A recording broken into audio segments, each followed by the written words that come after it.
Hello student, video में सभी का स्वागत है। हमने हमारे लेसन नीलकंठ में अब तक देखा था कि कैसे लेखिका महादेवी वर्मा ने जो एक मोर के बच्चे हैं वो घर पे लाए थे और उनको पाल पोस कर उन्होंने बड़ा किया था। सारे घर के नौकर जो है वो उनको तीतर के बच्चे समझकर उनको ये कहने लगे कि आपको मोर के बच्चे हैं, ये कहकर आपको ठग लिया है। अब आगे देखते हैं, पेज नंबर 110 पे देखिए। जब मेरे कमरे का कायाकल्प चिड़ियाखाने के रूप में होने लगा तब मैंने बड़ी कठिनाई से दोनों चिड़ियों को पकड़कर जाली के बड़े घर में पहुंचाया, जो मेरे जीव जंतुओं का सामान्य निवास है। इसका मतलब उन्होंने जो दो बच्चे लाए थे छोटे छोटे, उन्होंने बड़ी कठिनाई से उन दोनों चिड़ियों के बच्चों को और छोटे छोटे बच्चों को एक जाली के बड़े घर में उन्होंने रख दिया। जैसे कि बाकी के जो जानवर उनके पास थे, उनके पास जो पक्षी थे बाकी के, उनको भी वैसे ही वो जाली के पिंजरे में रखा करती थी। अब देखते हैं आगे क्या कहती लेखिका। दोनों नवागंतुकों ने पहले से रहने वालों में वैसा ही कुतूहल जगाया जैसे नववधू के आगमन पर परिवार में स्वाभाविक है।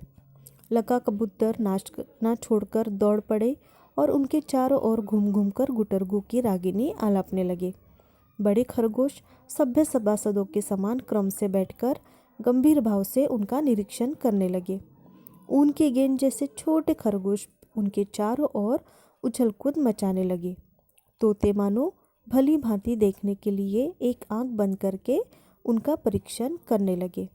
उस दिन मेरे चिड़ियाघर में मानो भूचाल आ गया। धीरे धीरे दोनों मोर के बच्चे बढ़ने लगे।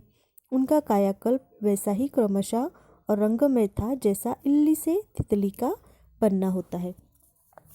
अब यहाँ पे हम देख सकते हैं कि लेखिका हमको ये कह रही है, जैसे ही दोनों बच्चों को पिंजरे में उन्होंने डाला तो उनके घर में जो बाकी के जो पक्षी थे, बाकी के जो प्राणी थे, वो कैसे कुतूहल से उनकी तरफ देखने लगे। सबसे पहले उन्होंने कबूतर का यहाँ पे उदाहरण दिया कि लका कबूतर जो है वो नाचना छोड़कर इधर उधर दौड़ पड़े और उन जो छोटे छोटे बच्चे थे मोर के, उनके चारों तरफ घूम घूम कर गुटरगू की रागिनी आलापने लगे, यानी गुटरगू गुटरगू ऐसा आवाज़ करने लगे। उसके बाद उन्होंने खरगोशों का उदाहरण दिया कि जो खरगोश थे उनके पास वो सभ्य सभासदों के समान एक क्रम में बैठकर गंभीर भाव से उनका निरीक्षण करने लगे। मानो उनके मन में ये कुतूहल हुआ कि ये कौन नए लोग हमारे आंगन में आ गए हैं।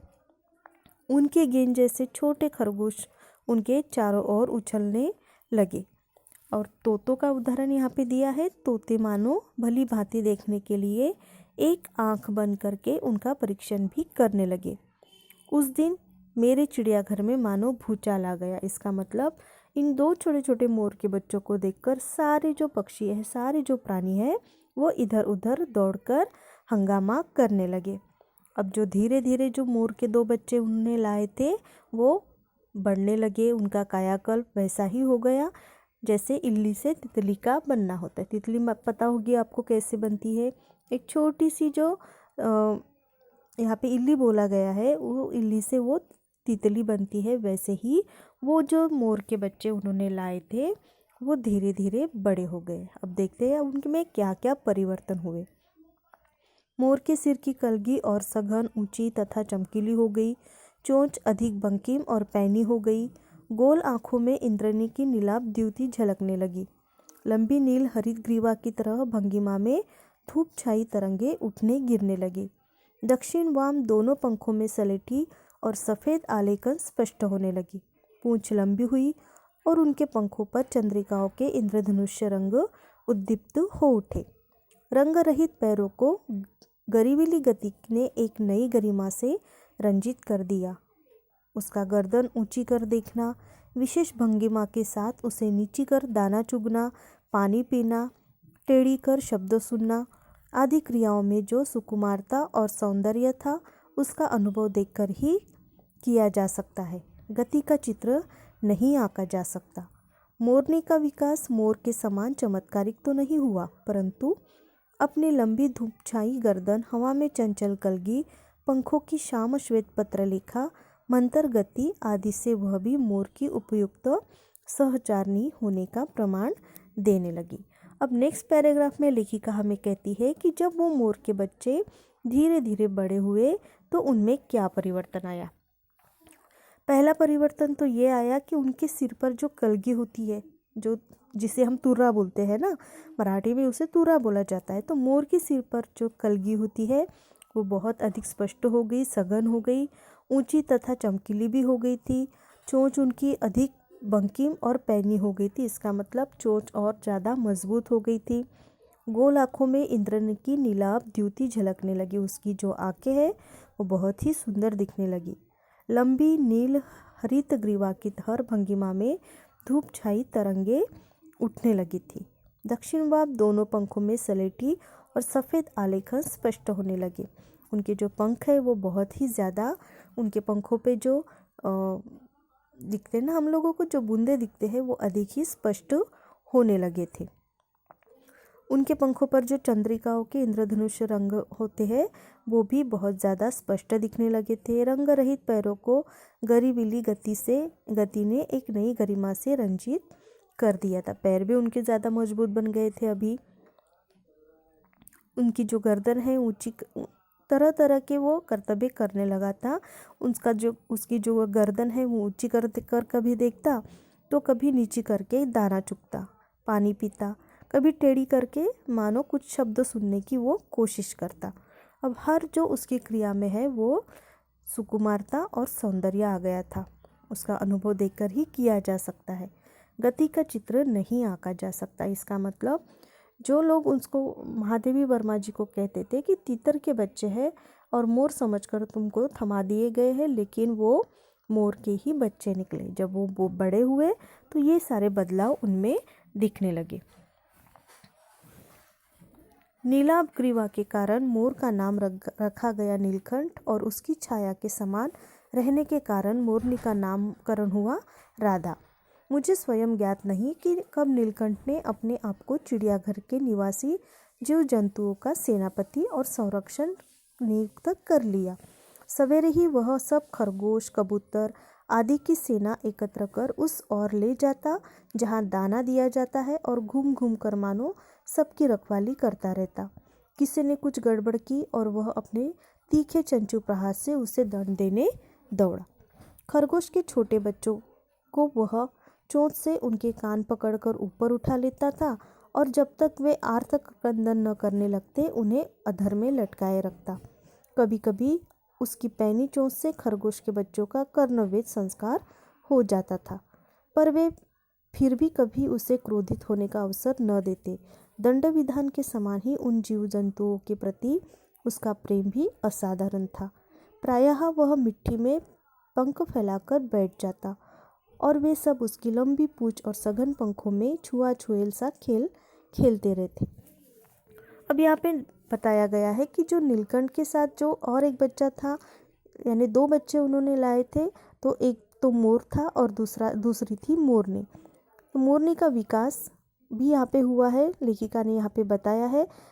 इतना उनका यहाँ पे बताया है कि विकास मोर के समान तो चमत्कारिक नहीं हुआ, यानी जो मोर था उसके समान तो मोरनी का विकास नहीं हुआ, परंतु लंबी धूपचाई गर्दन, हवा में चंचल कलगी, पंखों की श्याम श्वेत पत्रलेखा, मंतर गति आदि से वह भी मोर की उपयुक्त सहचारनी होने का प्रमाण देने लगी थी।